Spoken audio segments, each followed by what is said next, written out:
The galaxy was busy that day. Cargo ships moved along glowing trade routes. Warships guarded their borders. Merchant stations buzzed with life. Millions of voices spoke in 100 languages. It was a normal day, till the screens lit up.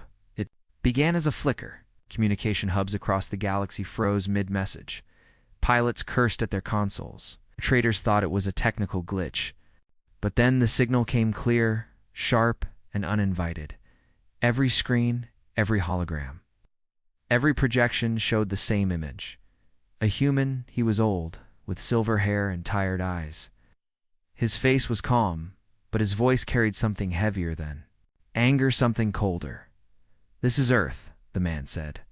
His tone was steady, like each word had been chosen long before this day. "This is our final message to the galaxy." The words froze people in place.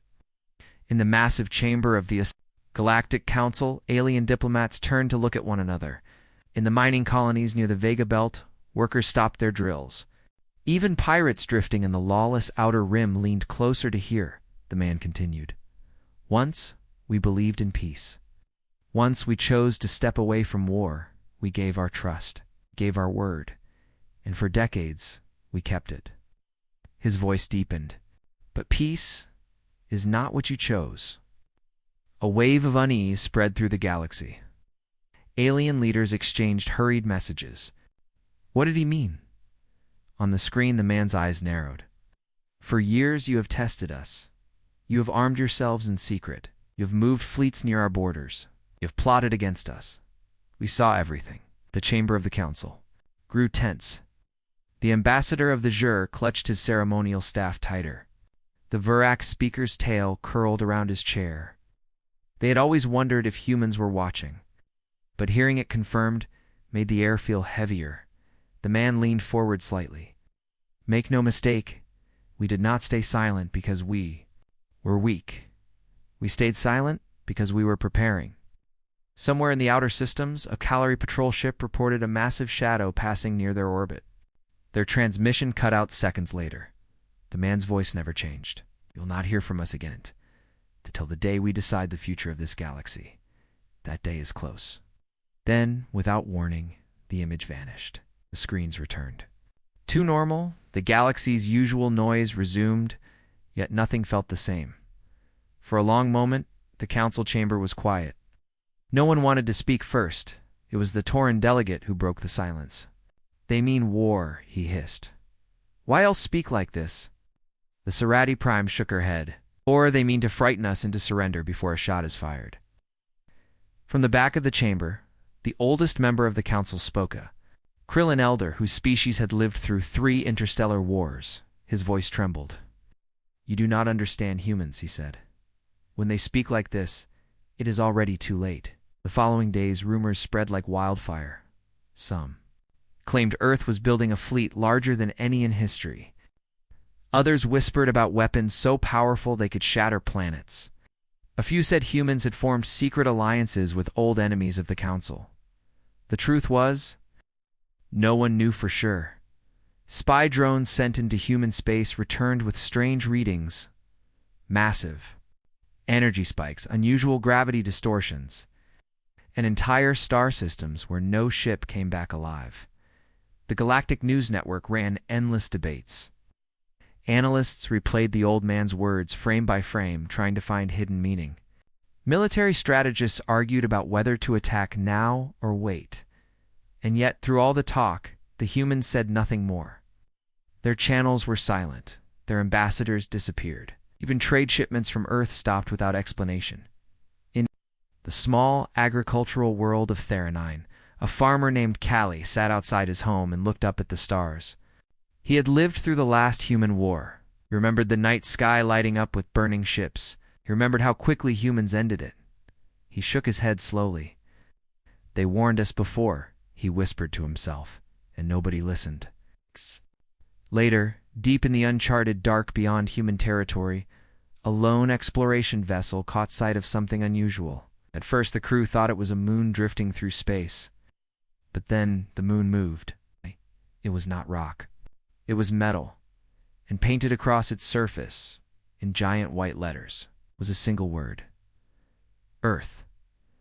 The crew barely had time to send the image before their signal cut out, back in the Galactic Council chamber. The members gathered again in emergency session. The Jur ambassador slammed his staff on the floor.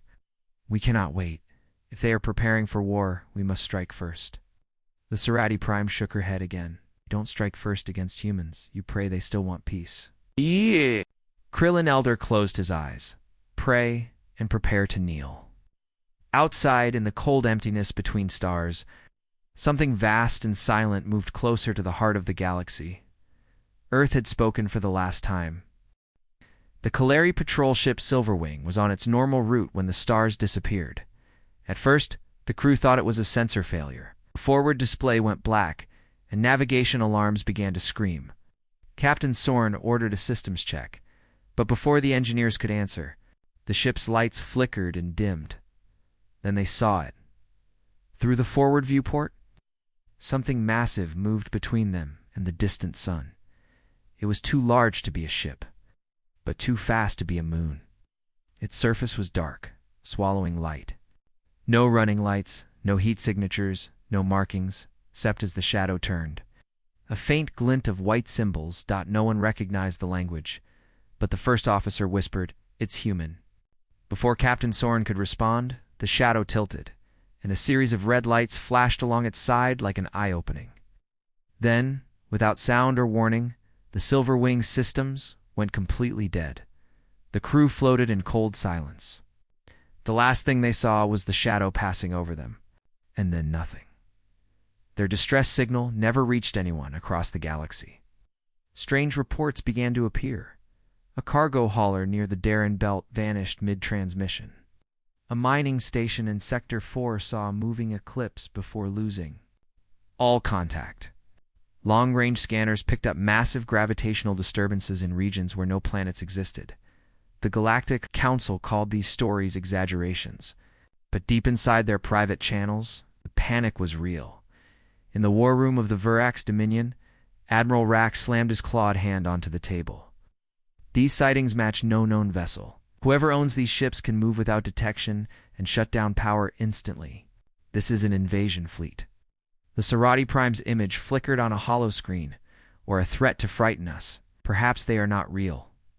Rack bared his teeth. Tell that to the 58 crew members of the Silverwing. Oh, wait. Can't. They're gone.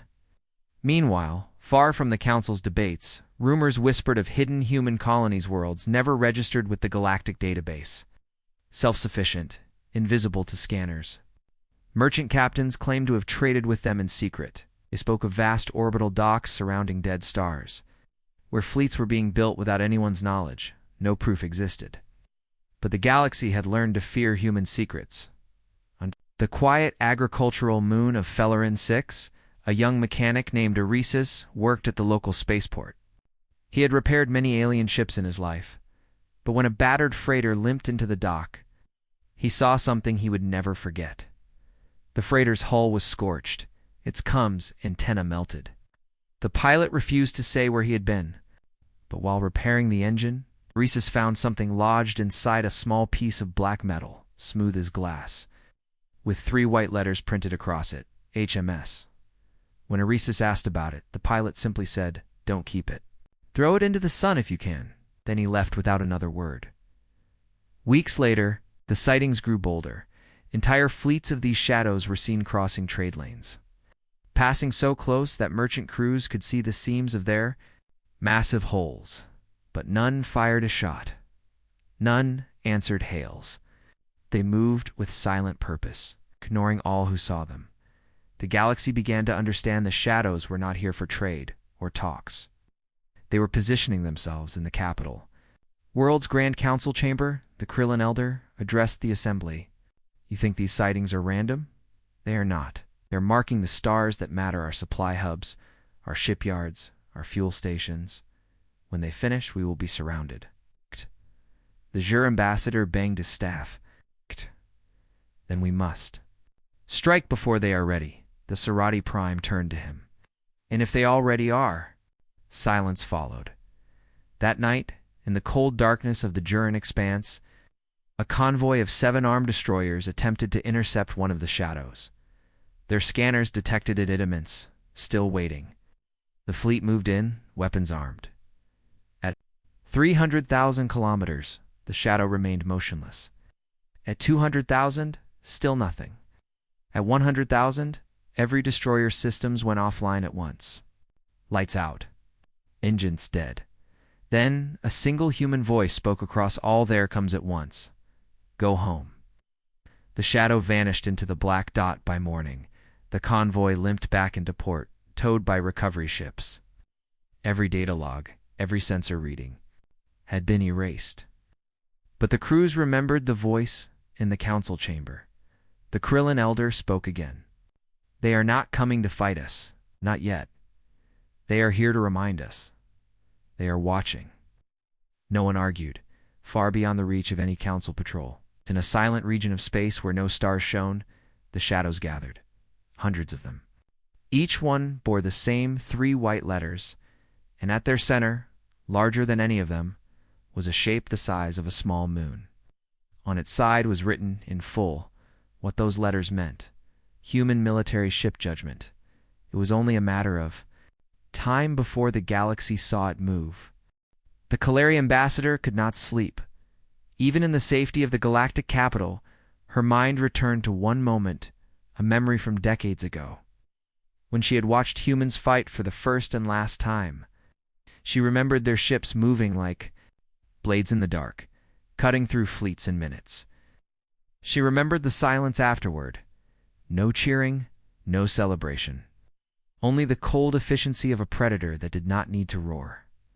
Now, that same silence had returned to the galaxy. And she knew what it meant. In the weeks after the shadow sightings, Earth said nothing. No messages. No demands. No explanations. The Galactic Council sent official requests for talks, no answer. They sent merchant envoys, 9 returned. They even tried sending small fleets to escort human ships for inspection. Those fleets vanished from sensors within minutes, reappearing hours later, drifting in space, all systems dead. No crew was injured. No weapons were fired. But every ship had the same report, a voice. Leave now. In the mining world of Orisfor, a worker named Thalon sat in a bar, listening to old stories. Miners told of an entire asteroid belt near human territory that had gone dark. No communications, no beacons, no life signs, just debris where stations used to be. Some claimed pirates had done it. Others whispered the humans had cleared the area for something big. Nobody knew for sure in the council chambers. Fear was growing. The Jur ambassador slammed his staff on the floor. We cannot live under this shadow. We must demand answers or prepare for war. The Serati Prime hissed softly. War against an enemy that will not even respond to us. That is suicide. From his seat, the Krillin elder spoke without raising his head. You are already at war. You just haven't been told the date it starts. To the public, the galaxy still looked normal. Trade routes were open, markets bustled, civilian news networks avoided mentioning human fleets. But deep in the command rooms of every major power, battle plans were being drawn, and still silence. From Earth, one night, in the dark corridors of the Verax Dominion's military headquarters, Admiral Rack stared at a holomap. Red dots marked human sightings. In the last month, they had appeared in 12 new systems. The pattern was clear. They were closing a circle. His second-in-command entered quietly, sir. Our spies in human space have returned. Rack turned sharply, and the officer hesitated. They say the humans have built entire cities underground. No civilians on the surface. Everything is moving toward war production. Rack's claws dug into the metal table. How much time do we have? The officer's voice dropped to a whisper. They didn't say, sir. Only this: you won't see us again until it's too late. In the distant Keltros sector, a small cargo ship named Wander's Luck was making its way through an empty system when its sensors picked up a signal. Not a distress beacon, not a trade request, just a single repeating transmission in an ancient human dialect. The ship's captain ordered it translated. Computer worked for nearly an hour before returning the message. It was simple. Stand by for the decision. The captain erased the log and turned the ship away from the signal. He knew better than to ask questions. By the second month of silence, the galaxy was restless. Citizens began to notice human merchants were gone from their worlds. Trade goods from earth metals, medicines, rare food vanished from markets. Then came the real shock. Human-controlled systems shut down their gates. No ships in, no ships out. Even their allies, those rare alien species that traded peacefully with Earth, were cut off. It was as if the humans had built a wall around themselves, were waiting behind it. The council held an emergency midnight session. Dozens of alien leaders gathered, voices low, eyes wary. The Kalari ambassador spoke first. Do you know what humans fear most? Not war, not death. What they fear is betrayal. We have betrayed their peace for years. You should be thankful they are only silent. Oh. The Jur ambassador leaned forward. You speak as if they are gods. They bleed like us. The Kalari's voice hardened. Yes, and that is why they are dangerous. They know what it means to lose, and they make sure it never happens twice. That night, across the galaxy, an event occurred that froze even the most fearless admirals. Every starship, every station, every comms network received the same signal: no image, no sound.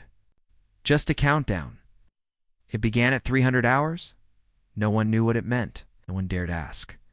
But in the human home system of Sol, deep within a blackened war factory orbiting Neptune, a figure watched the numbers tick down. Around him, hundreds of giant warships rested in silence. The man smiled faintly. Almost time.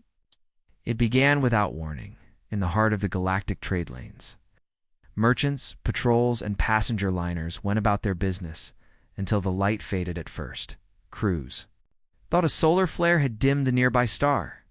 But then the darkness moved. Shadows, vast, cold, and silence lit across the sky. One, then another, then hundreds.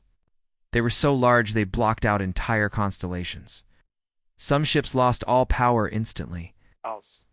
Others watched in terror as their scanners failed to register the intruders at all. No one fired. No one dared.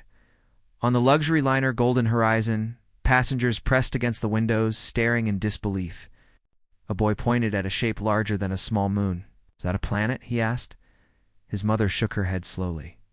No, planets don't move like that. Across the galaxy, the same scene repeated. In mining colonies, military outposts, in peaceful farming worlds, the stars vanished. People stepped outside to see an impossible sight. Black shapes gliding silently above them, their edges catching faint light from distant suns. And on each one, in bright white lettering, was the same word: Earth. The Galactic Council called an emergency broadcast. Alien leaders shouted over one another. Some demanded an immediate counterattack. Others begged for negotiation. The Krillin elder stood in the center of the chamber, his voice cutting through the chaos. It is too late for words. They are here to show us that there is no sky we can call our own. In the Vorax Dominion's command bunker, Admiral Rack stared at the tactical feed. Hundreds of human warships had appeared across every major sector in less than an hour, an impossible feat of travel. How did they move so fast? A junior officer asked, panic in his voice. Rack didn't answer. His eyes stayed locked on the largest ship on the screen, an immense vessel dwarfing even the biggest Dominion dreadnoughts. Its hull was black as space, with the name Judgment painted along its side. On the merchant freighter Silver Trade, Captain Mara watched her instruments die one by one. The crew's voices shook as they tried to restart the systems. Then, a transmission came through audio only. This is not your war, the voice said. Calm, cold, human. Stay out of our way. The transmission ended. Power returned. The shadows moved on. Civilian worlds panicked. Ships abandoned stations. Entire spaceports shut down. Rumors spread that Earth's fleet had already surrounded the galactic capital, though no one could confirm it. In truth, the humans had not fired a single shot. They didn't need to. Their presence alone was enough to paralyze the galaxy. Inside the council chambers, fear turned to desperation. The Serati Prime hissed. They could have destroyed us already. They have not. This means they want something. We must find out what, before the countdown ends. The Jur ambassador snarled. Perhaps they want us to kneel without a fight. From the back, the Kalari ambassador spoke quietly. And perhaps that is the only way we survive. In the deep black near the Sirius Gate, a fleet of alien warships formed up, preparing to attack one of the human shadows. The commander broadcast a challenge. This is restricted space. Leave now or be destroyed. There was no reply. The alien fleet opened fire. Their weapons struck the black hull of the human ship, only to vanish in silent bursts of light, as if the shots had been swallowed by space itself. Then a single flash erupted from the shadow's side. No sound, no visible projectile. But the alien flagship simply ceased to exist, its atoms scattered in an instant. The rest of the fleet surrendered without another shot, back in the Sol system. Inside a command chamber hidden deep within Earth's lunar base, a group of human officers watched as star charts updated in real time. Green icons marked secured systems. Yellow ones marked systems still in dispute. The countdown on the central display now read 47 hours. An aide approached the central figure, tall woman in a dark uniform. Ma'am, the fleets are in position. All major supply hubs are under control. No resistance of note. The woman's gaze didn't leave the screen. Good. When the clock hits 0, they will hear from us. In the outer sectors, alien civilians looked up at their darkened skies and felt the same cold truth settle in their hearts. The stars were not theirs anymore. The countdown reached 0. Across the galaxy in warships, in trade stations, in the homes of billions, screens went black. Conversations stopped. Engines fell silent. Even planetary defense systems froze. And then a voice filled the silence. It was the same old man who had spoken months ago in Earth's last broadcast. His hair was whiter now, his uniform simple. But his eyes, they were sharper than before. "This is Earth," he said. His voice was calm, but each word struck like metal against stone. "We have listened to your lies. We have seen your fleets move against us, and we have waited long enough." On the galactic capital world, every leader sat frozen in the grand council chamber. They could not speak, only listen. "You gave us treaties and broke them," the man continued. "You called for peace while building weapons. You sent spies into our systems, and we let them go home alive. We warned you with silence. We warned you with shadows. You did not listen." His gaze seemed to look through every screen, through every person watching now. "We decide the future." The image shifted. Behind the man, a hollow map of the galaxy appeared, every major system lit with red markers. "These," he said, "are the systems where our fleets stand now.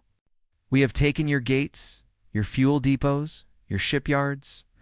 Every major trade route belongs to us, and every capital world lies within range of our weapons." In the council chamber, the Jur ambassador gripped his staff until it cracked. Sarati Prime lowered her head. Krillin Elder simply closed his eyes. "You have two choices," the man said. "The first, you unite under a single Earth's law. We will rebuild this galaxy together. There will be no more secret wars, no more slave markets, no more border raids. You will trade fairly, govern honestly, and keep the peace, or we will remove you." His voice hardened. "The second choice is extinction." The map behind him shifted again. This time, it showed a barren moon orbiting an uninhabited world.